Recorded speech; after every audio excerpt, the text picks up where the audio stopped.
In PEACH-FORD's hidden heart, the rain stopped as if the valley itself were holding its breath. Seth laid Lyra beneath the oldest peach tree, where roots twisted through stone like ancient hands. The blossoms above them were in full bloom, absurdly beautiful over a body that had endured too much pain to look peaceful, even in stillness. Her breathing thinned. Once.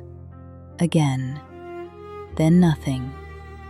The silence after Lyra's last exhale was not empty. It was a physical force. It drove Seth backward onto his knees, tore the sound from the birds, and turned every petal in the valley motionless. Lyra!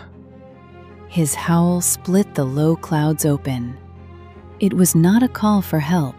It was an accusation hurled at the moon, at the old laws, at every god that had watched him save her badly and too late. The valley answered with falling petals. Then Seth lowered his mouth to the scent gland at the side of her neck. He bit down. The mate mark opened beneath his fangs, a wound that should have shattered her blood vessels instantly.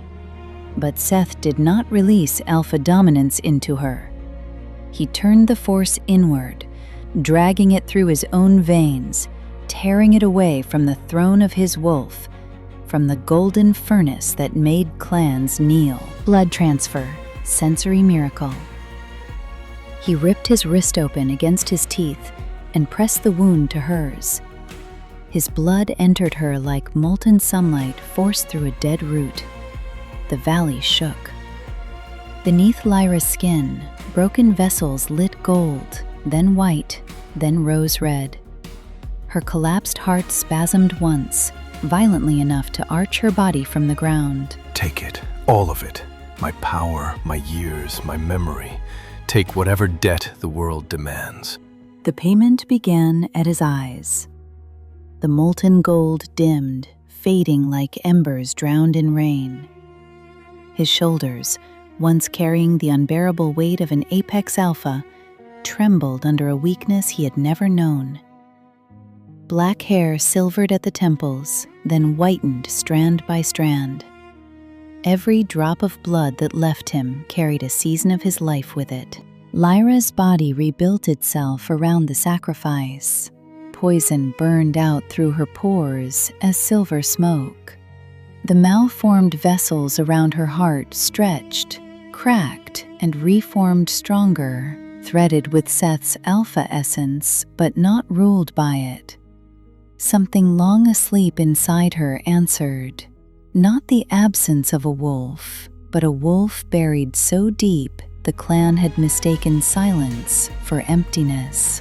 A white spectral shape rose behind her for one breath, vast and luminous, its eyes not gold but clear winter blue. The old peach tree bent under a wind no one else could feel. The mark on Lyra's neck sealed, not black with domination, but pale as moonlit blossom. Live. Even if you forget me. Even if I forget myself. Live. Seth fell beside her. The last of the gold went out of his eyes. When his cheek touched the wet grass, the valley exhaled. 3 days passed in a blur of petals, mist, and two bodies lying beneath the tree like the remains of a myth. On the third morning, Lyra opened her eyes. She inhaled without pain.